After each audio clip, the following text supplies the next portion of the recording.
বাংলাদেশে যদি কোনো ভারতের নিষিদ্ধ সংগঠনকে কাজ করতে দেওয়া হতো, ধরেন ত্রিপুরা, আসাম, মেঘালয়, এখানে অনেক নিষিদ্ধ সংগঠন আছে না, ওরা যদি এইরকম হতো বাংলাদেশে অফিস খুলে কাজ করছে অথবা গোপনে কোনো আস্তানা গেড়ে এখান থেকে তারা সাপোর্ট নিয়ে নিয়ে ভারতের বিরুদ্ধে কোনো কাজ করছে, তাহলে কেমন হতো? ঠিক একইভাবে ভারতকে আমরা বলছি, আপনারা আপনাদের দেশে আমাদের দেশের একটা নিষিদ্ধ সংগঠনকে যেভাবে অফিস খোলার সুযোগ দিচ্ছেন, এটা মাথায় রাখেন। আপনি যা করবেন তার প্রতিদান পাবেন। ইট মারছেন, পাটকেল খাবেন। বাংলাদেশ থেকে এই যে ভারতকে ঝাঁটাপেটা করে বের করা হয়েছে, এর জন্য ভারত আপনারা দায়ী।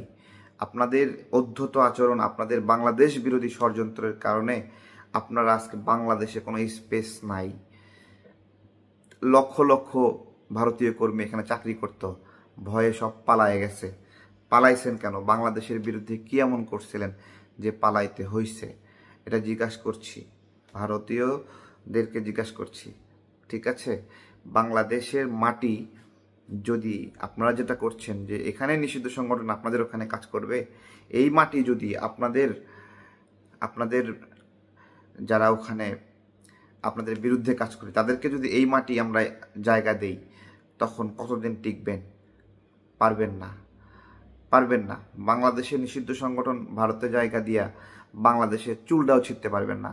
কিন্তু আমরা যদি জায়গা দেওয়া শুরু করি এখানে, হ্যাঁ, আপনারা 7 দিনও টিকবেন না, এটা মাথায় রাখেন। আর আওয়ামী লীগের নেতাকর্মী যারা দেশে আসেন তাদেরকে বলছি, বিদেশে থাকা আওয়ামী লীগ নেতাদের কথাই এখানে ওই যে জয় বাংলা লিখবেন দেয়ালে, 2 পয়সার লাভ নাই। ওইখানে চিপাই দাঁড়ায় 10 জন মিলে জয় বাংলা স্লোগান দেবেন, 2 পয়সা লাভ নাই। বাস্তবতা, বাংলাদেশে যতদিন না পর্যন্ত আওয়ামী লীগ যেই ঘটনাটা ঘটাইছে জুলাইয়ে, হ্যাঁ, যে মানুষগুলো মারছে, ঠিক আছে, বাংলাদেশে আবার নতুন করে কেউ এরকম যদি গণহত্যা চালায়, কেবল সেই দিন আওয়ামী লীগ এখানে ফিরতে পারবে। এর আগ পর্যন্ত কোনো সুযোগ নাই, নৈতিক সুযোগ নাই। আওয়ামী লীগের চেয়ে কেউ যদি খারাপ হয়, ওই দিন আওয়ামী লীগ এখানে আসতে পারবে, এটা লিখে রাখেন।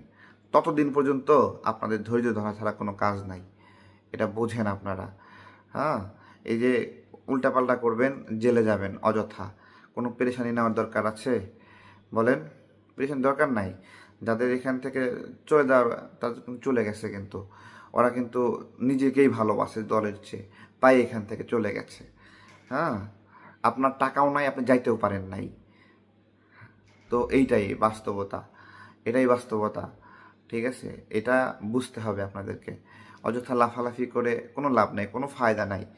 বাংলাদেশে নতুন করে কেউ যদি আপনাদের মতো যা করেছেন, ভালো করেছেন না, ওই ভালোটা যদি করে, ওই রকম ভালো যদি করে, ওই রকমভাবেই যদি গুলি চালায় নতুন করে কেউ, সেদিন আপনারা প্রাসঙ্গিক হবেন।